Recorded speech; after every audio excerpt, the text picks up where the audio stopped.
Salam alaikum wa rahmatullah. Aujourd'hui, on va soulever la question suivante. Est-ce que les diables sont réellement enchaînés pendant le mois du Ramadan? Et qu'est-ce qu'il faut comprendre surtout de ce hadith rapporté par l'imam Muslim où le prophète Mohammed sallallahu alayhi wa sallam dit: quand le mois du Ramadan démarre, les portes de la miséricorde s'ouvrent, les portes de l'enfer se ferment et les diables sont enchaînés.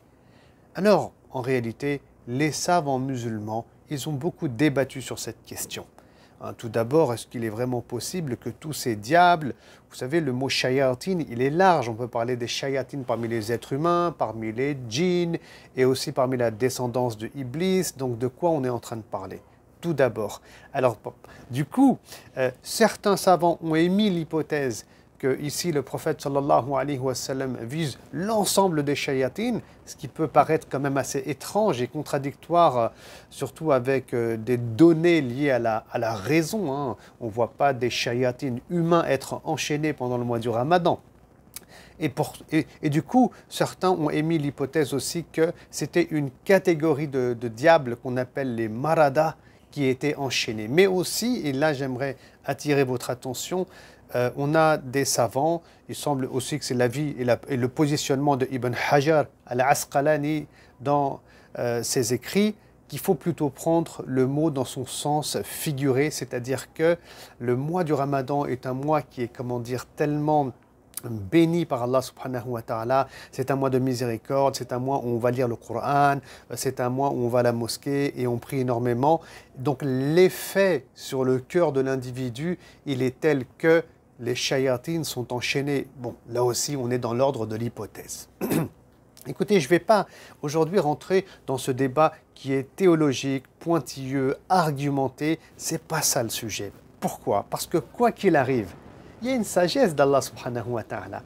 C'est que ces paroles du messager de Dieu sallallahu alayhi wa sallam donc sont comprises dans leur généralité par l'ensemble des musulmans, qu'ils connaissent l'islam ou qu'ils ne le connaissent pas. Et tout le monde pense, imagine, comprend, et bien entendu seule la connaissance réelle appartient à Allah, que les shayatines sont enchaînés d'une manière ou d'une autre, sens figuré ou sens propre. Ils sont enchaînés d'une manière ou d'une autre. Et là se pose la question. Et oui, mais alors pourquoi on continue à faire des bêtises parfois pendant le mois du Ramadan? On faisait des actes mauvais avant de jeûner et là on continue à faire des choses qui ne sont pas bien, etc. Le message qu'il faut comprendre ici, c'est quoi? C'est que les péchés qu'on fait, ça ne vient pas de Shaitan. C'est pas lui le motif. Lui, Shaitan, il fait que proposer, que ce soit avant ou après le Ramadan, il nous suggère des idées, il nous invite à tendre vers le mal. Donc il ne faut pas mettre toutes nos erreurs à nous et nos mauvais choix, car c'est nous qui faisons quand même les choix. C'est ça qui nous distingue, on va dire, d'autres créatures d'Allah subhanahu wa ta'ala, c'est qu'on est capable de faire des choix entre le bien et le mal, et on sera récompensé par le paradis et l'enfer. Donc ce n'est pas Shaitan le fautif, c'est nous. D'ailleurs, Allah subhanahu wa ta'ala nous le rappelle dans la sourate Ibrahim, qui est donc la sourate 14 de la sourate 22, où le jour de la résurrection, il y a des gens qui vont vouloir mettre, comme ils le faisaient ici dans ce monde, les erreurs, les fautes, tout, absolument tout sur Shaitan. Bon. Eh bien, qu'est-ce qu'il dit Allah? Je lis le verset, il est très important. Et lorsque le destin aura été accompli, Satan dira: Dieu vous a fait une juste promesse. Il prendra la parole. Il prendra la parole. Dans l'au-delà, Dieu vous a fait une juste promesse. Et moi aussi, je vous ai fait des promesses. Mais c'était pour vous tromper. D'ailleurs, quelle autorité avais-je sur vous? Effectivement. Est-ce qu'il nous traîne par les cheveux pour qu'on fasse des choses pas bien? Pas du tout, jamais. Il m'a suffi de vous appeler pour que vous me suiviez. Ne vous en prenez donc pas à moi. Ne vous en prenez qu'à vous-même, etc. Non. Et oui, on doit s'en prendre à nous-mêmes. Allah subhanahu wa ta'ala, dans le Coran, il nous rappelle qu'il y a 3 types d'individus, ou plutôt 3 types d'âmes, 3 types de caractères liés à l'âme, en fait, de l'être humain. On a l'âme qui incite au mal, l'âme qui se blâme, et l'âme qui est sereine. Et je vais terminer par ça. C'est un sujet vraiment important. L'âme qui incite au mal, al-ammaratu bis-sou en langue arabe, c'est cette âme, vous savez, de l'individu qui a énormément péché, qui aime le vice et qui n'a même plus besoin que Shaitan il le pousse parce que c'est son cœur et son ego qui le pousse lui-même maintenant à accomplir le mal.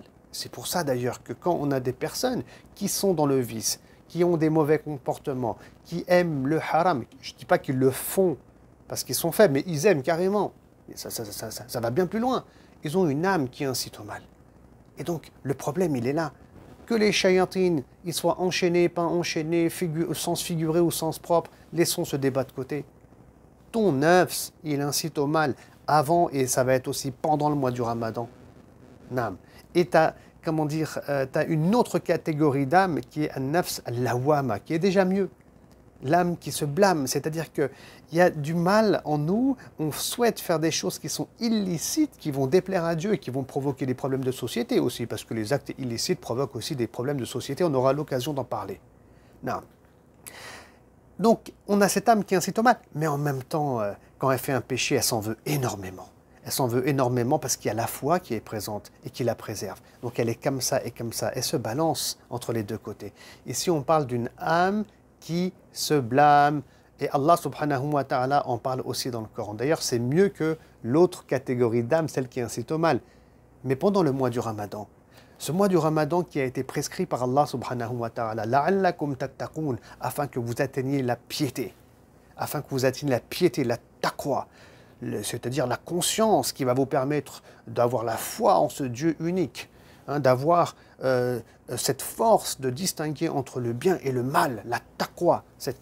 Donc, le mois du Ramadan doit nous amener à tendre vers cette notion-là, vers la taqwa. Et celui qui l'atteint, eh ben, il va avoir une âme qui est mutma'inna, c'est-à-dire qui est apaisée. C'est la troisième catégorie d'âme, celle des croyants sincères, celle de ceux qui cheminent vers Dieu, celle de ceux qui vivent la taqwa. Et c'est ça l'objectif qu'on doit viser, avoir une âme apaisée. L'âme apaisée, c'est celle qui aime l'adoration, c'est celle qui aime Allah subhanahu wa ta'ala et qui ressent même du dégoût envers les actes blâmables.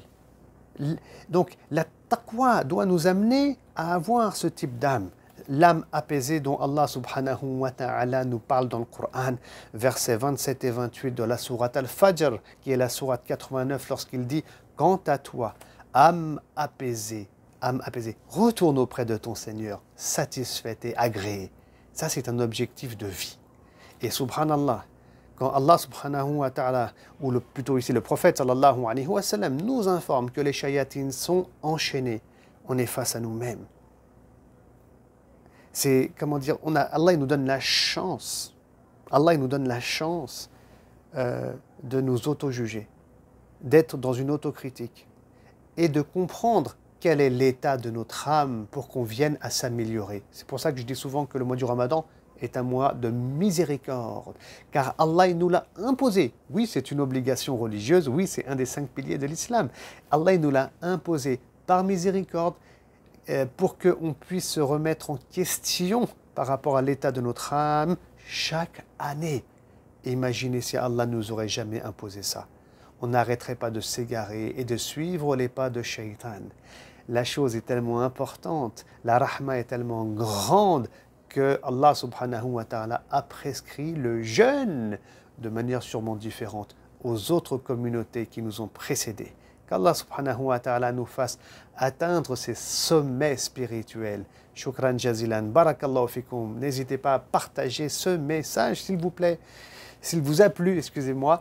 Et n'hésitez pas à liker ma page YouTube. Il y aura plein d'autres rappels pendant le mois du Ramadan. Et Inch'Allah ta'ala, si Allah subhanahu wa ta'ala nous donne vie, on fera même des petits cours sur différentes thématiques, Inch'Allah ta'ala. C'est des surprises à venir après le mois du Ramadan.